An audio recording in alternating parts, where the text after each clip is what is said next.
Hello listeners, this is the Friday stream of TON. Today we're tuning in live from a very special occasion. This is the first edition of UAE-India Startup Series where we brought together 20 startups to come and meet the jury members today, but also chat with us before they head into the pitch sessions. And UAE-India Startup Series is powered by the UAE-India CEPA Council, and it is a great market access program with partners like Emirates NBD, Hub 71, First Abu Dhabi Bank, and many others. And this will solve a basic need for many companies where they look to expand into UAE, which is becoming an exciting geography for many of these founders to expand into. We've already seen many companies from India expand, You've heard of Sumit of CoinDCX on our show as well, Raymond of Mosaic Wellness. They both expanded. Ankush of Rebel Foods will be on the show as well, and they've all set up base in UAE. And it's an exciting region, and we cannot wait to hear why these founders are excited about the same. All right, listeners, we're now sitting with Bharadwaj and Kartik, and they're building a company called Endimension, putting AI pretty much to what I think is its best use, which is improving patient outcomes. Tell us a little bit about your company. We are into healthcare. So we solve problem for the radiologists. Like we build our AI solutions like speeds up the workflow of the radiologist. So now they can handle more patients. So like there is no delay in treatment. So if I'm a radiologist and if Bharadwaj is the patient, he comes to me and we do imaging, what happens thereafter? So the biggest problem generally in this space is that there is a shortage of radiologists. There aren't enough radiologists out there. In India, for 1.4 billion population, there are only about 10,000 radiologists.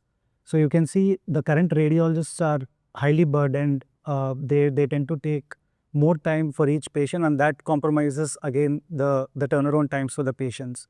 So generally, like, we are focused on two aspects. One is accuracy and speed. So accuracy, firstly, radiology, it's like a needle in a haystack problem. So there are like 1,000 to 2,000 images that the radiologist needs to see, and then there can be a very small 1 mm diameter abnormality, and they tend to miss it if they quickly scroll through. And our AI solution can actually identify all of these abnormalities. It will highlight them and alert the radiologist so that the radiologist is prepared and they are not missing any abnormality or any disease pattern. Which image scan is the toughest to read from a radiologist standpoint? Is it an MRI? Is it a CT? Yeah, CT and MRI are generally very tough because an X-ray generally it's just a single image. So the radiologist can do quickly within few minutes. But a CT and an MRI, there are like 1,000, 2,000 scans. And also from the need perspective, there are some patients like critical patients for stroke, hemorrhage, trauma, where every minute matters for the patient. So in those cases, our AI actually decision making. Yeah, in the night, for example, there's no radiologist present. So in those cases, the AI can detect the abnormality, alert the care team. So it might not be radiologist. There can be a surgeon. There can be other care teams in the hospital. So the AI automatically alerts that this is a critical patient. He needs immediate care. So then the hospital can give the treatment to the patient, and also the faster the treatment begins, the greater the chances of survival and recovery for the patient. So that's where the AI adds really value addition. What are you working with in India right now, hospital partners? We have like more than 800 hospitals and diagnostic centers that we are present. So mainly like small, medium hospitals in Tier 2, Tier 3 regions where there is a severe shortage of radiologists. And that's where we have like a lot of value addition. And there are also other larger hospital chains that we have partnered. We are also present in Africa, a couple of countries.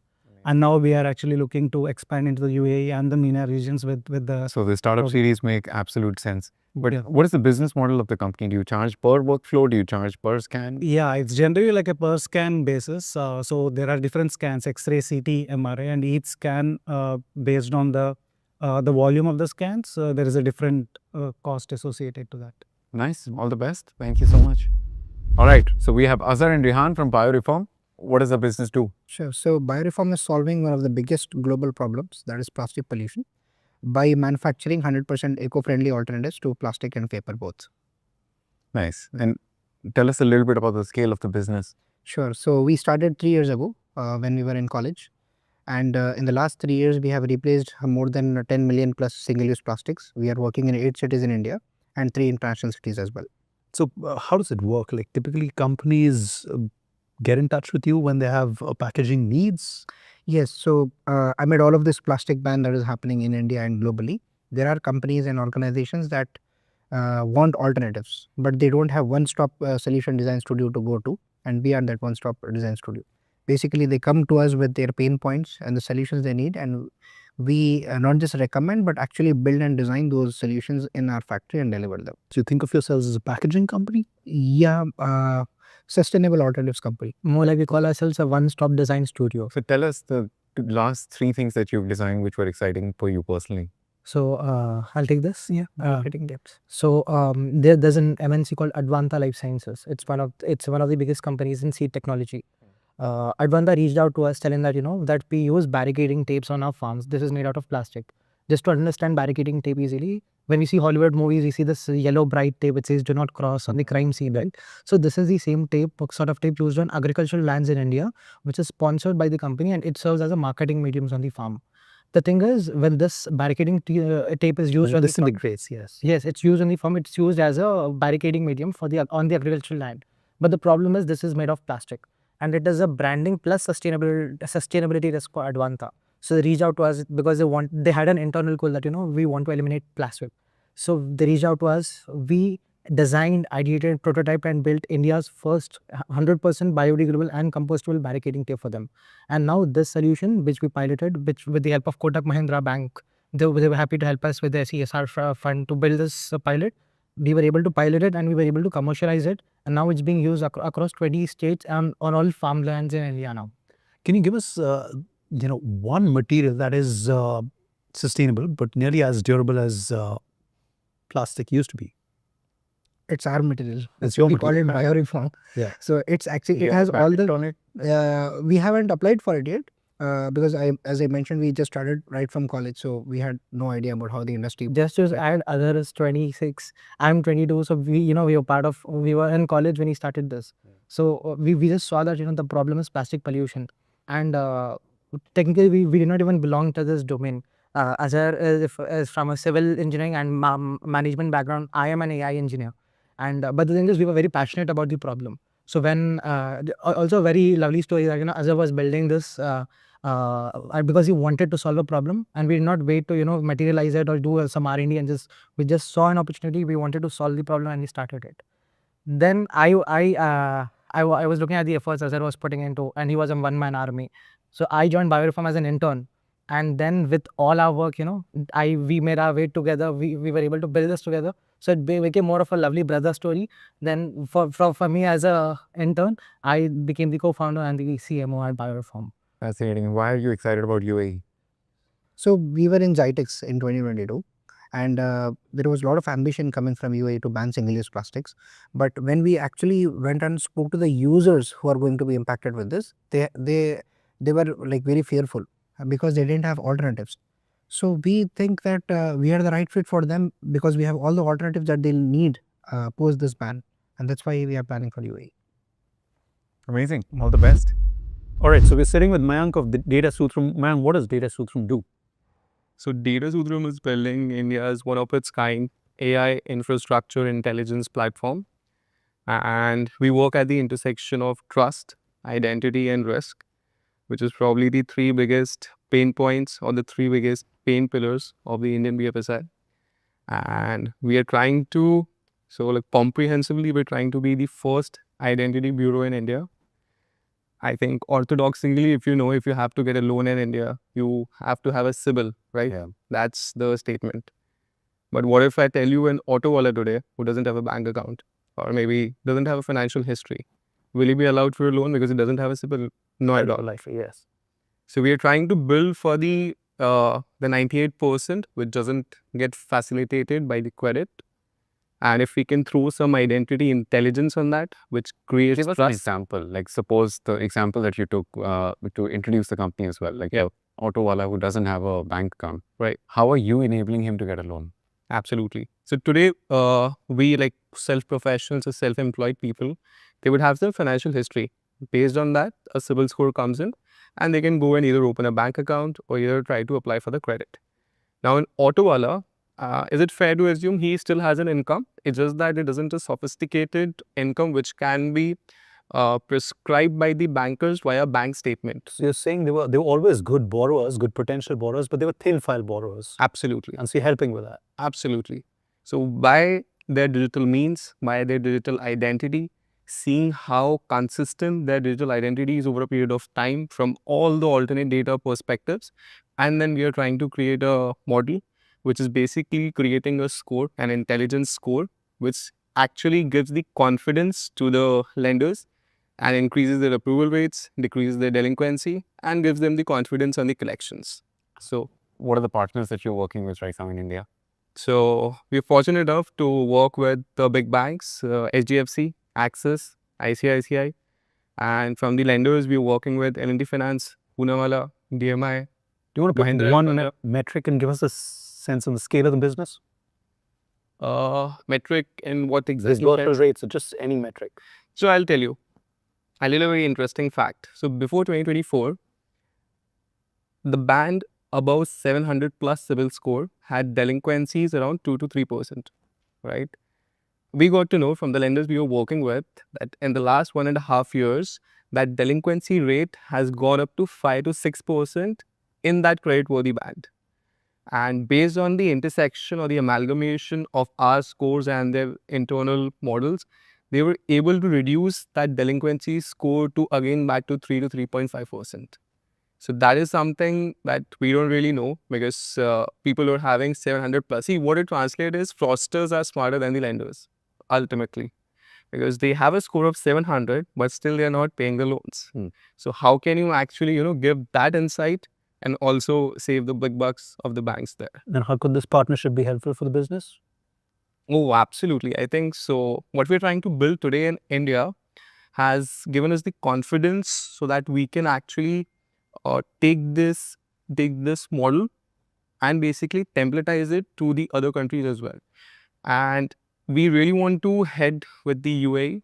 Reason being, it is the intersection for all the Middle Eastern market first.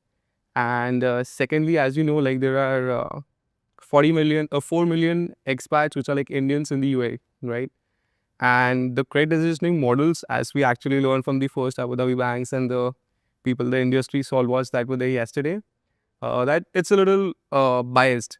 So basically, if we can give some signals so that template can work for them, so that'll be really great for us.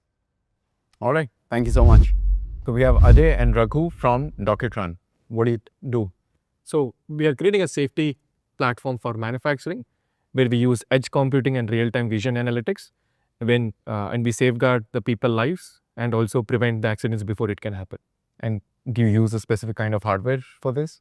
Yeah, it's a specific hardware powered with GPUs, which can connect with any type of cameras which are available. It might be CCTV cameras, mobile devices, tablets, etc. And that becomes the eyes, that's the input source. The device that we have in is the brain that we call it, and the IoT are the sensors, are the ears and the nose, which can announce to the site location that what type of things which are going wrong and which can be rectified as such. Could you describe to us a few different workplaces and occupational hazards? Yes. We mainly worked for industries like Tata Steel, JSW Steel, JSW Cement. Like at the furnace itself? Yeah, because these are high risky areas where the cameras are with cooling jackets, air getting pumped in, waters, etc. And that's where all of these industries are very, very different, right? So the use cases or even the exceptions that you have to find out in such industries might also be very, very different. What we do is that scenarios? we focus on the domain, right? We collect the standard operating procedures, how typically a steel operations do, and that's where we bank on. We build expertise so that we can then repeat from one plant to another plant. It's like supervisor has that knowledge, but that getting transferred to the brain that we build in, and that compliance are standardized and everything gets checked without a need of supervisor, because supervisor cannot be there everywhere in the plant. It becomes challenging task as such. And what is the scale of the business right now? We have delivered almost 160 plus deployments across India, working across pan-India basis, and has largely mentioned, as Raghu, that kind of clientele that we work with. We start with one small use case that we start with, and then we expand with their multiple locations across India. I would imagine it's not just production facilities, but even storage facilities where accidents can happen, right? Like if a rack falls off or something like that, you look at that too? Kind of similar use cases that we work with, but predominantly heavy is the industries that we predominantly want to focus on, and that's where our expertise lies in. But those type of also the use case are being considered, and we can train the GenAI model. Focus. Focus, yeah. And in terms of your excitement for the UAE market and the startup series today, why so? So the UAE's Operation 300 billion is driving a rapid shift in AI-enabled Industry 4.2, where DocketRun has already is proven. It's not about technology as an experimentation, it's already proven on the ground as well. We understand the real shop floors, the problem statement, the complex operational challenges as well. And that's where we see the UAE steel, aluminum and industry clusters mirrors the environment where we have set the great benchmarks in India. And that's where the expansion of UAE looks like. And the second angle to it, right? As the UAE as a nation, right, while they have aspiration to go for the 300 billion, right? At the same time, they have to comply with the COP's 28 ESG missions, right? We can also help the government to ensure that while they are trying to achieve that number at scale at a faster pace, but also ensure that we are meeting the ESG norms. Amazing. All the very best for today. Thank you. All right, Mudit and Abhishek from SPNRI. What does the business do? The business is about managing wealth for NRIs, and it is basically a new generation wealth tech where a lot of cross-border tools are being integrated into the system for them to manage multiple currencies, multiple geography jurisdictions, and multiple tax laws within a single app at the click of a button. That's what the business is. And why was this problem not solved before? No, that's actually a good question. I think the way world evolved was basically when every company, whether in wealth or across financial institutions, focused on local jurisdictions first. I think overall, if you see, the world order is now moving towards cross-border, and everywhere it is happening the same way. So probably one reason is the macro tailwinds that I could see in terms of the overall sector, where local jurisdictions have their own infras of financial institutions set up in a technological way, and then connection of those multiple geography ecosystems is where the world is heading towards. And I think that is the right time for us to also double down. And the UAE market is exciting for you because One of the world is, I think, the largest ecosystem for Indian diaspora also. what are the other big corridors for you? Sure. So US, UAE, UK, followed by a bit of Australia and Singapore, but like UAE and US are the largest. Yeah. And what would you say the big unsolved problems or undersolved problems for the diaspora, for our diaspora still? Correct. So I think there are multiple. If I have to put it in like, Or the ones you've picked to solve? Sure. I think that's so the question. I think we have picked majorly the wealth management part of it. When I say wealth management, that basically means if you look at a global Indian life today, they are managing their own local currency, global currency, which is USD and INR together with all the use cases of, let's say, spending, taking credit, investing and saving across these three currencies. So I think that's a complicated matrix of say 4x3, and what we are trying to do is pick one for now. For example, we are managing their India wealth well, and then once we are double downing on it and own it, I think then we'll basically try to solve the whole overall global wealth management for them. That's how I would position it, so that they can manage all these 4x3 matrices in a single platform in a simplified manner. And what is the scale of the business right now? We are close to about $40 million in AUM across 5,000 plus active managed clients, I would put it that way. And yeah, I think growing at a rate of about 15% month on month. So yeah, I think That's amazing. Yeah. All right. Thank you so much. Thank you.